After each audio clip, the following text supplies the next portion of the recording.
The phone call came on a Tuesday afternoon while I was reviewing quarterly projections in my office. "Amanda, we need to talk about the engagement party," my sister Kristin said without preamble. "No hello, no how are you, just straight to business." "Okay," I said, setting down my pen. "What about it? You can't come." I blinked at my computer screen, processing the words. "I'm sorry, what?" "The engagement party this Saturday. You can't attend. Brandon and I discussed it and we think it's better if you sit this one out." "Why?" I kept my voice neutral, though my stomach had started to knot. Kristin sighed, that particular sigh she used when she thought she was being patient with me. "You're too embarrassing to attend. Brandon's parents are very successful people. His father is a senior VP at a tech company, his mother runs corporate operations. They have standards. And you, well, you're not exactly polished." I looked down at my jeans and Georgetown hoodie, my standard work-from-home outfit when I didn't have meetings. "Kristin, it's not just the clothes, Amanda. It's everything. You work from home doing freelance tech stuff. You drive a 15-year-old Honda. You live in that tiny apartment. Brandon's family is going to wonder why my sister is so unsuccessful." "I see. I knew you'd understand," she said, relief evident in her voice. "The whole family backed her up anyway. Mom and Dad agree it's better if you don't come. They don't want you to feel uncomfortable around Brandon's family."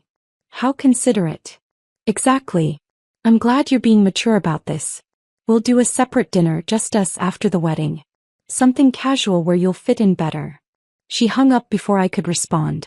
I sat in my home office, the converted second bedroom of my tiny apartment, which was actually a 1,800 square foot penthouse I owned in a building I'd purchased 3 years ago, and considered my options. My phone buzzed with a text from my mother. "Kristin told us. We think it's for the best. You understand, don't you, sweetheart?" Then my father. "Sorry, kiddo. Sometimes we have to make sacrifices for family. Kristin's happiness is important." I turned back to my computer and opened my company directory. Foster Technology Solutions. 2,400 employees across 8 offices. Annual revenue, $340 million. And there, in the executive listings, Robert Chin, Senior VP of Product Development. Linda Chin, VP of Operations. Brandon Chen's parents, who worked for my company. I pulled up their personnel files. Both excellent employees, both up for significant promotions in the next review cycle. Robert was being considered for Executive VP. Linda was in line for Senior VP. I opened my email and sent a message to my Chief Operating Officer. "Please schedule a meeting with me and the Chens for Friday at 2 p.m. Topic: their quarterly presentation to me regarding the new product pipeline. I want to review it personally before the weekend." She responded immediately. "Scheduled. They'll be thrilled. They've been hoping to present directly to you." I smiled. They had no idea who I was. Saturday evening, I parked my old Honda across the street from the country club where Kristin's engagement party was being held. I wasn't going inside, I'd been uninvited after all. But I was curious to see the event my sister thought I'd ruin. At her engagement party, I watched through the floor-to-ceiling windows as my family mingled with Brandon's relatives. The ballroom was decorated beautifully, white and gold, very elegant. Kristin looked beautiful in her emerald cocktail dress, hanging on Brandon's arm, introducing him to relatives and family friends. My parents were working the room, clearly trying to impress Brandon's family with stories of their successful daughters. Well, daughter singular, I supposed. I watched my mother laugh at something Brandon's aunt said, her hand touching the woman's arm in that way she had of making people feel special. My father was deep in conversation with what looked like Brandon's father. Tall, distinguished, clearly comfortable in his expensive suit. They were probably bonding over business and success. Her fiancé's parents arrived late, rushing in at 7:30 looking slightly harried but professional. Robert Chin in his suit, tie loosened just slightly. Linda Chin in a beautiful navy dress, carrying her laptop bag, the one I'd seen her carry into countless meetings at headquarters. I was too far away to hear through the glass, but I could read lips well enough and I knew what they'd say. I'd read their emails about how excited they were to finally present to me personally. "So sorry we're late," Linda Chin was saying to Kristin and Brandon, her hands gesturing apologetically. "We had to finish the quarterly presentation for our CEO Amanda Foster. She wanted to review our product pipeline personally before her Monday meeting. It's a huge opportunity for us. We've been trying to get FaceTime with her for years. Robert added something and I could make out biggest career opportunity, and so excited. I watched from my series. My sister's face went through several expressions in rapid succession. Confusion first. Who was Amanda Foster? Then recognition as she processed the name. Then dawning realization, her eyes widening. Then pure horror as she understood exactly what it meant. She grabbed Brandon's arm, pulling him aside. Even from here I could see her talking frantically, gesturing. Brandon looked confused, then shocked. He pulled out his phone. My phone rang. Brandonchan. I answered. Hello. Is this Amanda Foster?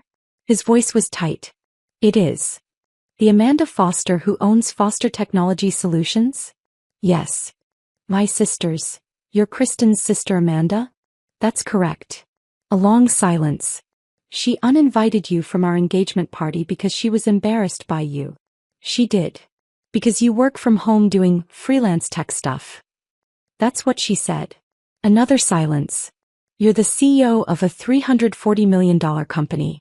You founded it when you were 23. You've been featured in Forbes, Fortune, and TechCrunch. My parents work for you. All accurate. And you were going to let her believe you were some unsuccessful freelancer? I tried to tell her about my company many times, I said calmly. Every Sunday dinner for 8 years. He never listened. She was too busy talking about her marketing manager job and how successful she was at her firm. Oh my God, he breathed. She has no idea, does she? Your parents don't know either. No one in my family knows. They decided I was a failure and stopped asking questions. Eventually, I stopped trying to correct them. My parents are about to tell everyone they work for you. They're excited about Monday's meeting. They've been talking about finally meeting the CEO all week. I know. I read their emails. Should I warn Kristin? That's up to you, Brandon. But they're about to mention it anyway. Your mother is talking to my mother right now. Through the window I watched Lindachan chatting with my mother.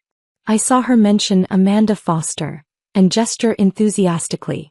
My mother's smile froze. She looked confused. My phone buzzed with a call. My mother. I declined it. Another call. My father. Declined. A text from Kristin, call me right now.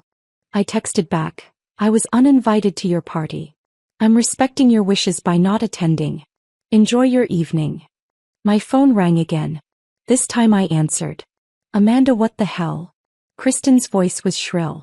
Brandon's mother just said she works for Amanda Foster at Foster Technology Solutions. She said you're her suit. She's lying, right? Playing some weird joke. She's not lying. That's impossible. You work from home doing freelance web design or coding or whatever. I work from home because I own the company and I can work wherever I want, I interrupted. I do freelance tech consulting for Fortune 500 companies because I'm good at it and it's how I built my initial client base before founding Foster Technology Solutions. You can't. How would you even start a company? With $200,000 I'd saved from my freelance work and a business loan for another $300,000. I was 23. You were busy planning your wedding to your first husband at the time. You didn't notice. Your first husband hit like a slap. Kristin's first marriage had lasted 14 months. That company is worth hundreds of millions, Kristin said weakly. $340 million in annual revenue, I confirmed. The company itself is valued at around $2.1 billion. I own 73% of it. Do the math. Silence. Your apartment is a penthouse I own in a building I bought. The tiny apartment is 1,800 square feet with a view of the harbor. Your car is paid off and reliable. I don't need a luxury vehicle to prove anything. I'd rather invest in my business and my employees. Employees, she repeated numbly. Brandon's parents are your employees. Robert and Lindachan. Both excellent workers. Both up for major promotions actually. Robert's being considered for Executive VP, Linda for Senior VP. Considered, Kristin latched onto the word. You're considering them? I said carefully. Before this evening. What does that mean? It means I'm reconsidering whether people who raised a son with such poor judgment should be in senior leadership positions. That's not fair. Brandon didn't do anything. Brandon agreed with you that I was too embarrassing to attend your engagement party, I said. He backed up your decision to exclude me because of my perceived lack of success. That shows poor character judgment. I don't want senior leaders who make decisions based on superficial appearances. You can't punish them because of me. I can do whatever I want, Kristin. I own the company. Brandon's voice came through the phone. She must have put me on speaker. Miss Foster, please. My parents have worked at your company for 6 years. They've done nothing wrong. This is my fault, not theirs. It's both your faults, I corrected. But I appreciate you trying to take responsibility. That's more than your fiancé is doing. What do you want? Kristin asked desperately. An apology? Fine. I'm sorry. I'm sorry I didn't know you were rich and successful. I'm sorry I didn't take your work seriously. You're sorry you got caught, I said. That's different from being actually sorry. My mother's voice came through. Amanda, sweetheart, there's been a terrible misunderstanding. There's been no misunderstanding, Mom. Kristin told me I was too embarrassing to attend her engagement party. You and Dad agreed. Those were conscious choices based on your perception of my life. The misunderstanding is that you thought you were right about your perception. We didn't know, my mother protested. Biz, you never asked. 8 years, Mom. 8 years of Sunday dinners where I tried to tell you about my company, my success, my life. You talked over me every single time. You were too busy being impressed with Kristin's entry-level marketing job to notice I'd built a tech empire. Their job offers were revoked by Monday. My text to my COO read as I sat in my car. Please prepare revised promotion recommendations excluding the Chens. Move Sarah Martinez and Tom Williams into those roles instead. They've earned it. Understood, she replied. Any explanation for the change? Personal conflict of interest. I'll explain Monday. I could see the chaos inside the country club. Kristin was crying. My mother looked devastated. My father was trying to talk to Robert Chin, who looked confused and worried. Brandon stood apart from everyone on his phone, probably trying to find out everything he could about me. My phone rang again. Kristin still on speaker. Please, Brandon said. I know we made a terrible mistake, but my parents don't deserve to lose their promotions. They've worked so hard. They have worked hard, I agreed. Which is why they're keeping their current positions. They're just not getting promoted. Sarah Martinez and Tom Williams have also worked hard, and they didn't raise children who judge people by their cars and apartments. That's not fair, Kristin sobbed. Fair. I laughed, a sharp sound. You want to talk about fair? Was it fair to exclude me from your engagement party? Was it fair to tell the whole family I was an embarrassment? Was it fair to decide my life was unsuccessful without ever asking me about it? Silence. Here's what's going to happen, I said. I'm going home. You're going to finish your engagement party and think very carefully about how you treat people based on appearances. Monday morning, I'm meeting with the Chens about their quarterly presentation. They'll still have their jobs, but the promotions are off the table. For how long? Robert Chen's voice, quiet and strained.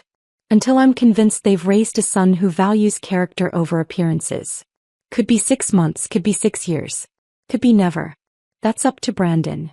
How is he supposed to prove that? Linda Chen asked. That's his problem to solve, I said. Not mine.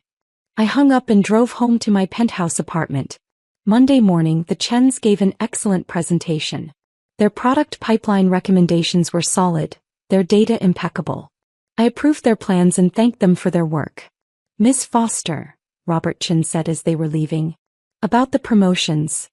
Off the table for now, I confirmed. Your work performance is excellent. Your judgment in your personal life needs work. When your son demonstrates that he's learned to value people for who they are rather than what they appear to be, we'll revisit the promotion discussion. How long will that take? Linda asked. As long as it takes, I said. In the meantime, I'm giving you both 5% raises to reflect your excellent work performance. The promotion isn't about your work. It's about leadership character. I need senior leaders who raise children with integrity. They nodded, understanding. After they left, my CO came in. That was generous. The raises. They're good employees, I said. They just raised a son who needs to learn some things. That's not entirely their fault, but it does reflect on their judgment. Fair enough. Also, your sister has called 6 times this morning. I'm not available. What should I tell her? Nothing. She's not a client. That evening, Brandon showed up at my building. The doorman called up.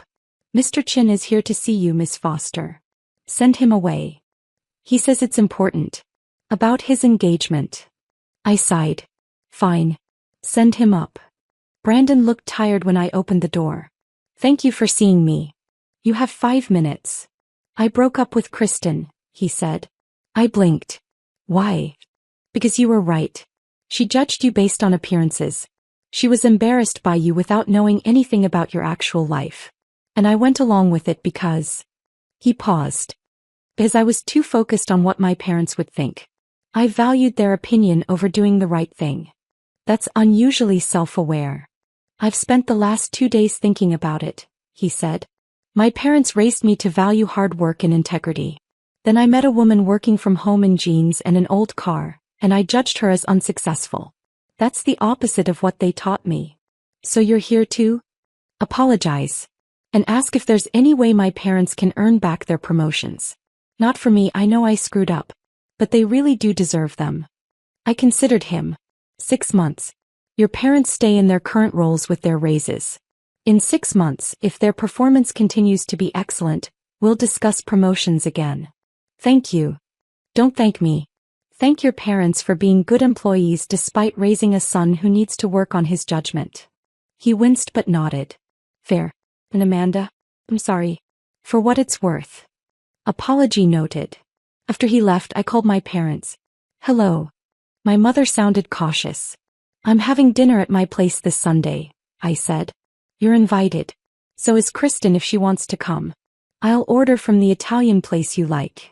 Amanda, we're so sorry. Sunday at 6, I interrupted. Come or don't. Your choice. They came. All 3 of them. Kristin cried and apologized. My parents asked questions. Real questions. About my company, my life, my success. I answered honestly. Why didn't you tell us? My father asked. I tried. You didn't listen. We're listening now, my mother said. Good, I said. Better late than never. It wasn't perfect. Relationships damaged by 8 years of dismissal don't heal in one dinner. But it was a start. And the next Sunday when I talked about my company's expansion plans, they actually listened. That was worth more than any promotion I could give.